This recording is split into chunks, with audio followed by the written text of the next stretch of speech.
ఇక మరొక అంశం చూసుకున్నట్లయితే ఉమ్మడి వరంగల్ జిల్లాలోని పలు ప్రాంతాల్లో భారీ వర్షం పడింది. వరంగల్ నగరంలో ఒక్కసారిగా వాతావరణం మారింది. ఈదురుగాలులతో కూడిన భారీ వర్షం కురిసింది. సుమారు అరగంట పాటు కురిసిన కుండపోత వర్షానికి నగర రహదారులు జలమయమయ్యాయి. దీంతో పలు చోట్ల ట్రాఫిక్ నిలిచి వాహనదారులు ఇబ్బందులు పడ్డారు. వర్షానికి ఎనుమాముల మార్కెట్లో పత్తి, మొక్కజొన్న తడిసిపోవడంతో రైతులు ఆవేదన వ్యక్తం చేస్తున్నారు. ఇటీవల మోంతా తుఫాను ముంపు నుంచి కూడా ఇంకా వరంగల్, హన్మకొండ, కాజీపేట ప్రాంతాలు పూర్తిగా తేరుకోలేదు. తాజా వర్షంతో మరోసారి ముంపు భయం కాలనీ వాసులు నెలకొంది.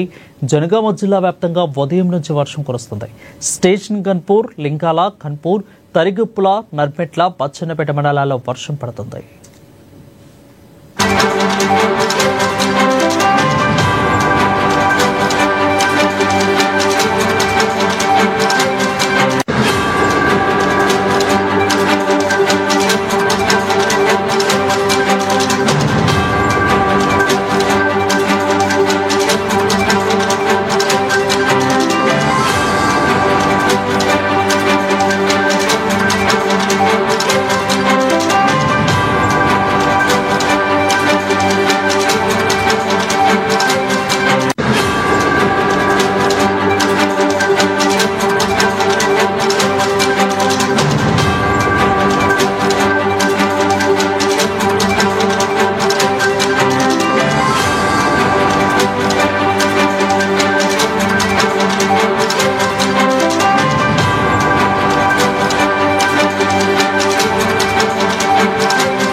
ఉమ్మడి వరంగల్ జిల్లాలోని పలు ప్రాంతాల్లో భారీ వర్షం పడింది. వరంగల్ నగరంలో ఒక్కసారిగా వాతావరణం మారింది. ఈదురుగాలులతో కూడిన వర్షం పడుతుంది.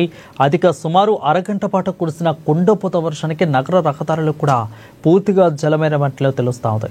దీనిపై మరింత సమాచారం అందించేందుకు మా ప్రతినిధి మౌనిష్ లైవ్ లో సిద్ధంగా ఉన్నారు. మౌనిష్, చెప్పండి, వరంగల్ ప్రస్తుత పరిస్థితి ఏ విధంగా ఉంది? అక్కడ అధికారులు పూర్తిగా అప్రమత్తం చేస్తున్నారా? ప్రస్తుతం అక్కడ ఏ విధంగా ఉంది?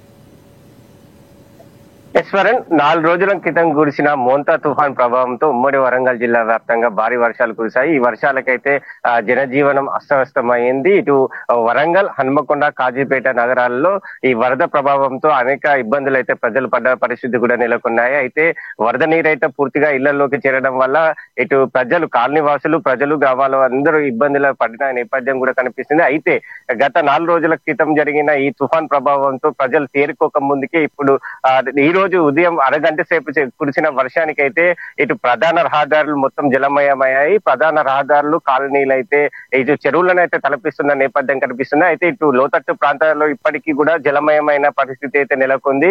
ఇటు ముఖ్యంగా చూసుకుంటే వరంగల్ పశ్చిమ నియోజకవర్గంలో చూసుకుంటే గోపాలపురం, అదే విధంగా పోచమ్మకుంట, అశోక్ నగర్ కాలనీ, అంబేద్కర్ సెంటర్ లో అయితే తీవ్ర అధిక వర్షపాతం కురిసిన నేపథ్యంలో మొత్తంగా ప్రధాన రహదారులు మొత్తం నీటితో నిండిపోవడం జరిగింది. ఇటు ప్రయాణికులకైతే తీవ్ర అంతరాయం ఏర్పడింది. అయితే ఇటు లోతట్టు ఉన్న ప్రజలకు కూడా ఇటు వరద నీరు ఇప్పటికీ చేరుతున్న పరిస్థితి కనిపిస్తుంది. ఇటు ముఖ్యంగా పోచమ్మకుంట ఏరియాల్లో వరద నీరు చేరడం, ఇళ్లలోకి వస్తున్న పరిస్థితి కూడా కనబడుతుంది. అయితే ఇప్పటికే అధికారులు అయితే మోంతా తుఫాన్ ప్రభావంతో ఇటు ఉన్న బాధితులకైతే సహాయక సహకారాలు ఉన్నారు. ఆహార పదార్థాలను, అదే విధంగా అనేక సదుపాయాలు అయితే వారికి కల్పిస్తున్న నేపథ్యంలో ఈ రోజు కురిసిన భారీ వర్షానికైతే ఇటు ఇప్పటికీ ఇబ్బందులు అయితే పడుతున్న నేపథ్యం కనిపిస్తాయి. అయితే ఇటు వరంగల్లో కూడా ఎనుమాముల మార్కెట్ లో రైతన్నలు తీసుకొచ్చిన పత్తి, వరి ధాన్యం అయితే పూర్తిగా వర్షంలో తడిసి ముద్దైన పరిస్థితి కనపడుతుంది. అయితే కొనుగోలు కేంద్రాలకు తీసుకొచ్చిన ఈ పత్తి, అదే విధంగా వరి ధాన్యం అయితే అకాల వర్షాల కారణంగా అయితే తీవ్ర ఆ నష్టం వాటిల్లుతుందంటూ ఇటు రైతులు కూడా తీవ్ర ఇబ్బందులు ఎదుర్కొంటున్నారు. అయితే ముఖ్యంగా ఈ కొనుగోలు కేంద్రాల్లో తేమ శాతం తక్కువగా ఉందని సాకు చూపి అయితే కొనుగోలుదారులు అయితే కొనడం లేదంటూ వారైతే రైతులు ఆందోళన చేపడుతున్నారు. ఎనుమాముల మార్కెట్ లో ఈ రోజు కురిసిన అరగంట వర్షానికి అయితే మొత్తంగా పత్తి ముద్దైన పరిస్థితి నెలకొంది. గత కొన్ని రోజులుగా అయితే రైతన్నులు చాలా ఇబ్బందులు పడుతున్నారు. యూరియా దొరకక అనేక ఇబ్బందులు పడి ఆ లైన్లలో రాత్రి పగలు తేడా లేకుండా లైన్లలో నిల్చొని యూరియా బస్తాలు తీసుకొచ్చి పొలానికి ఇటు వరి మొక్కజొన్న లాంటి పంటలు పండించి వాటిని చేతికి అందే సమయంలో ఈ అకాల వర్షంతో తీవ్ర ఇబ్బందులు ఎదుర్కొంటున్నట్టు కనిపిస్తుంది. అయితే ఈ ఎనుమాముల మార్కెట్ లో తీసుకొచ్చిన పత్తి వారు కొనుగోలు చేయకపోవడంతో ఇప్పుడు అవి ఎక్కడ ఆరబెట్టాలి, ఏం చేయాలి అనేది తీవ్ర గందరగోళంలో అయితే రైతులు ఉన్నట్టు తెలుస్తుంది. అయితే మొత్తంగా అధికారులు చెప్తున్న ప్రకారంగా అయితే తేమ శాతం 17% ఉంటే కొనుగోలు చేయొచ్చు అంటూ ఈ అధికారులు చెప్తున్నారు. కానీ కొందరు కొనుగోలుదారుల నుంచి 14% తేమ శాతం ఉంటేనే కొనుగోలు చేస్తామంటూ వారి రైతన్నలు ఇబ్బంది పెడుతున్నారు. దీంతో రైతన్నలు ఏం చేయాలని దిక్కులేని పరిస్థితుల్లో అయితే వారు బిక్కు అంటూ వారు పండించిన పంటను పట్టుకొని కూర్చున్న నేపథ్యం కనిపిస్తుంది. మొత్తంగా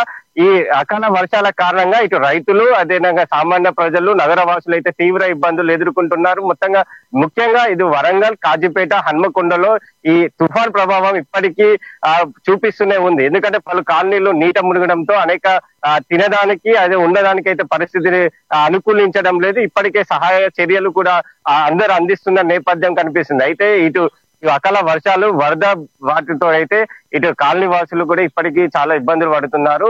ముఖ్యంగా వారికి అయితే సీజనల్ వ్యాధులు, అంటువ్యాధులు కూడా ప్రబలే అవకాశం ఉంది. కావున అధికారులు కూడా కొంచెం అప్రమత్తమై వారైతే తగిన చర్యలు తీసుకుంటున్నట్టు తెలుస్తుంది. మెయిన్గా గోపాల్పూర్ లో ఉన్నటువంటి ఎల్లమ్మ కాలనీ గులిసెవాసులు కూడా ఈ వరద ప్రభావంతో తీవ్ర ఇబ్బందులు ఎదుర్కొన్నారు. కానీ వారికైతే సహాయ సహకారాలు అందడం లేదంటూ వారైతే ఈ రోజు ఉదయం ఆందోళన చేపట్టిన పరిస్థితి కూడా కనిపిస్తుంది. గుడిసెవాసులం మేము, మాకు ఎలాంటి దిక్కు లేదు, ఈ వరద నీటిలో మేము చిక్కుకొని తీవ్ర ఇబ్బందులు పడదాం, కానీ ఒక్క అధికారి కూడా మా కాడికి వచ్చి చూసిన పరిస్థితి కూడా లేదంటూ అయితే వారైతే వాపోతున్న పరిస్థితి కనపడుతుంది. Varun, right, thank you Monish for the clear updates.